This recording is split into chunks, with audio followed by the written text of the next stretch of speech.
પોરબંદરને સુદામાપુરી અને મહાત્મા ગાંધીના જન્મસ્થળ સિવાય પણ એક ઓળખ મળી છે અને એ છે પક્ષીનગર તરીકેની ઓળખ। અહીં શિયાળાના સમયમાં મોટી સંખ્યામાં પક્ષીઓ મહેમાન ગતિ માણવા માટે આવે છે, ત્યારે વન વિભાગ સહિતની સંસ્થાઓ દ્વારા 2 દિવસીય પક્ષી ગણતરીનો પ્રારંભ કરવામાં આવ્યો હતો।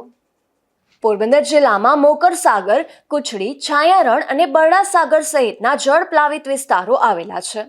દર વર્ષે શિયાળાની ઋતુમાં હજારો વિદેશી પક્ષી પોરબંદર પંથકની મહેમાન ગતિ માણવા આવી પહોંચે છે, જેને લઈને પોરબંદરમાં 2 દિવસીય પક્ષી ગણતરીનો પ્રારંભ કરવામાં આવ્યો હતો। આ પ્રસંગે વન અને પર્યાવરણ મંત્રી અર્જુન મોઢવાડિયાએ આ કાર્યક્રમનો પ્રારંભ કરાવ્યો હતો। પોરબંદર જિલ્લો જળ સમૃદ્ધિ ધરાવતો જિલ્લો છે। છેલ્લા 5 વર્ષથી પક્ષી ગણતરી શરૂ કરવામાં આવી છે। આ ગણતરીમાં ગુજરાત ઉપરાંત મહારાષ્ટ્ર, કેરલા અને રાજસ્થાનના પક્ષીવિદો પણ જોડાયા હતા।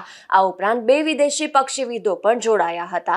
આજે પક્ષીઓની અંદાજિત ગણતરી માટે કુલ 26 જેટલી ટીમ બનાવી જુદા જુદા સ્થળ પર ગણતરી કરી હતી। 100 થી વધુ પક્ષીવિદો આ ગણતરીમાં ભાગ લઈ રહ્યા હતા।